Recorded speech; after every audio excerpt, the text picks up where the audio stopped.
Dans l'espace tout là-haut, très loin de la Terre, vit un vaillant héros en mission lunaire. Pélégas, Jim l'astronaute, Paul et Passe, en mode lunaire. Turbo, Ted et Nova sont à ses côtés. Bien sûr, Mouna Luna, l'aventure va commencer. Pélégas, En mode lunaire.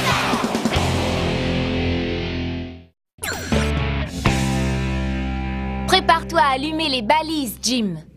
Très bien, je mets le courant en marche.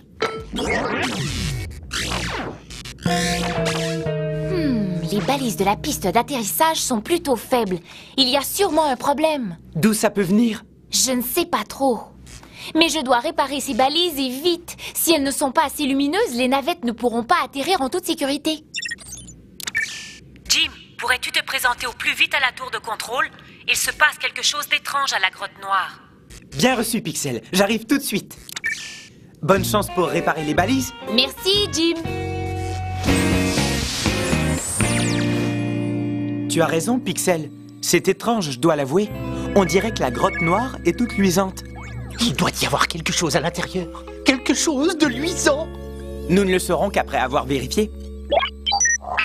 Exactement, Turbo. Nous avons un mystère à résoudre. Passons en mode lunaire.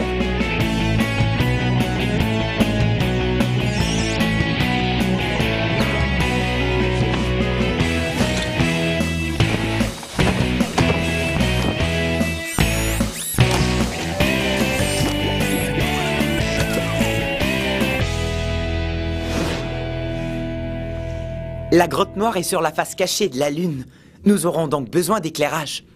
Nous allons prendre l'astro-chenillette avec le phare de recherche.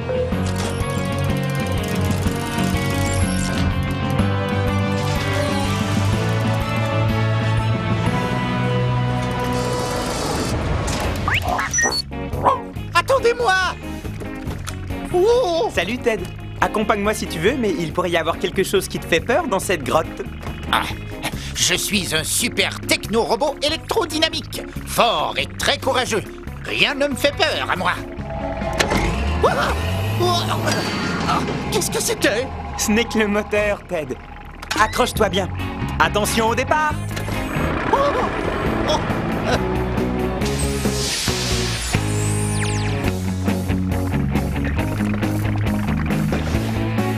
Nom d'une pluie d'étoiles filantes. Regardez cette lueur vive.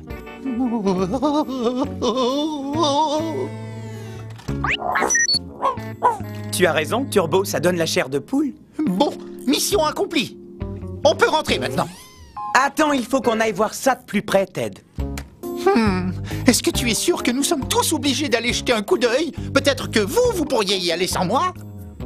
Je crois qu'il faut quelqu'un de fort et de très courageux pour garder l'entrée. Très bien, Ted. Je vais entrer avec Turbo. Tu n'as qu'à rester ici. Je ne laisserai passer personne. C'est moi, Super Ted. Fort et très courageux. Je resterai seul ici pour affronter les serpents de l'espace et les chauves-souris lunaires. Oui, tout seul. Des serpents de l'espace? Des chauves-souris lunaires? Oh, attendez-moi! Bon, j'ai vérifié tout le circuit électrique. Voyons si les balises fonctionnent un peu mieux à présent. Tu peux allumer, Echo. Je branche le courant, Nova. Non, elle ne brille toujours pas assez fort. Il faut peut-être changer les ampoules. C'est ce que je fais quand une lampe ne marche pas dans l'écodôme. Ça vaut la peine d'essayer. Tu peux couper le courant, Echo, je vais changer les ampoules. Courant coupé.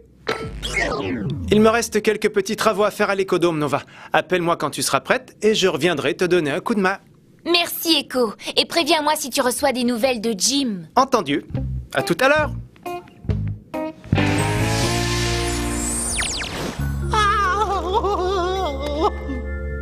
La lueur mystérieuse semble venir de cette partie de la grotte.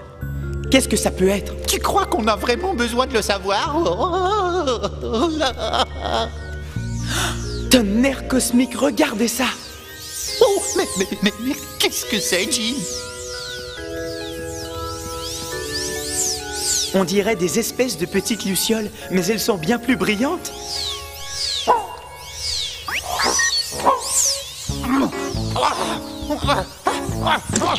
Oh, laissez-moi! Peut-être qu'Echo en saurait davantage. Echo? Echo, tu me reçois? Ici Jim. Regarde un peu ce que nous avons découvert au fond de la grotte noire. Ouh, nom d'un petit poisson-sauteur. Jim, tu viens de découvrir une grotte pleine de lucioles laser lunaires. Des lucioles laser lunaires? Elles ressemblent aux lucioles que nous avons sur Terre, mais elles brillent beaucoup plus. Essaie d'en attraper quelques-unes pour que je les étudie. Nous ferons de notre mieux, Echo. Je te recontacte. Des lucioles laser lunaires? Non, mais tu te rends compte? Non, je ne sais pas comment nous allons les attraper. Elles ont l'air d'apprécier ce rocher couvert d'une matière gluante verte. Ce n'est pas le moment de penser à les attraper. Fais en sorte qu'elles me laissent tranquille.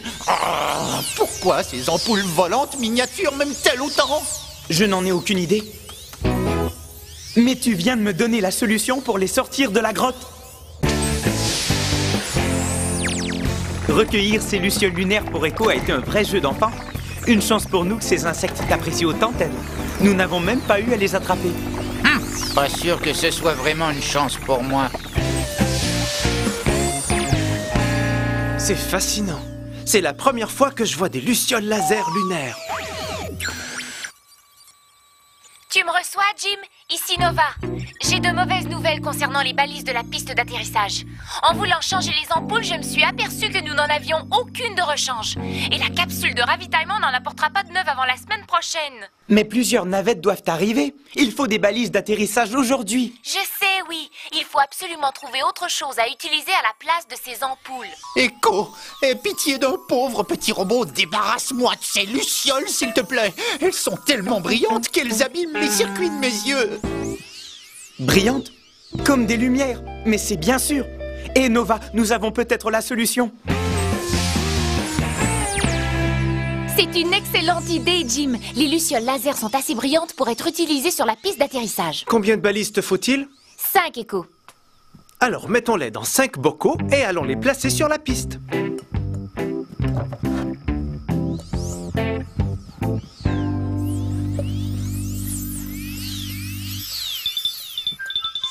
J'en ai 3.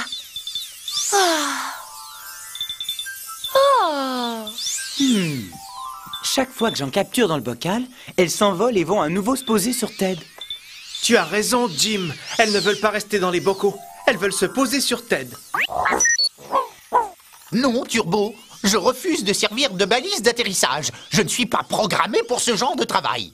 Par ailleurs, il nous faut 5 balises pour illuminer toute la piste d'atterrissage et nous n'avons qu'un Ted. Oh! Pourquoi les lucioles lunaires ne se posent-elles que sur moi? Oui? Pourquoi ces lucioles n'aiment que Ted? Je suis quelqu'un de très gentil, tu sais. Mais pourquoi ne vont-elles pas sur Jim, sur Turbo, ou Nova, ou moi? C'est peut-être parce que tu es composé de métal. Mais Turbo aussi, et pourtant elle ne se pose pas sur lui. C'est vrai, ça doit venir d'autre chose. Ah, qu'est-ce que c'est que cette matière gluante? Hein? Je reconnais cette matière verte.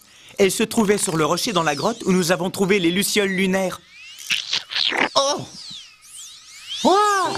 Une petite minute, regardez, elles vont se poser dessus. Ce n'est pas Ted qu'elles apprécient tant, c'est cette matière gluante. Ah bon? Pourtant, je suis beaucoup plus agréable que cette chose gluante. Regardez, si j'en dépose un peu au fond du bocal, les lucioles laser restent à l'intérieur. C'est vrai, mon beau. Ce bocal brille autant qu'une ampoule. Oh, tonnerre cosmique, c'est génial! Il nous suffit de prendre un peu de cette matière sur le dos de Ted et d'en mettre dans 4 autres bocaux. Ensuite, nous pourrons placer les bocaux autour de la piste pour pouvoir avoir de nouvelles balises d'atterrissage. Faites bien attention. J'ai des circuits très fragiles. C'est la balise numéro 5. Eh bien voilà ce qui s'appelle une lumière vive. Ça, tu l'as dit, Echo. Exactement ce qu'il faut aux navettes pour atterrir en toute sécurité. Maintenant que j'ai sauvé la situation, je vais prendre de ce pas un long bain d'huile pour débarrasser mes circuits des restants de matière gluante. Je ne voudrais pas que des lucioles laser aient à nouveau la brillante idée de venir se poser sur moi. La brillante idée? Oui, la brillante idée. Oh, la brillante idée. Oh, quel jeu de mots génial.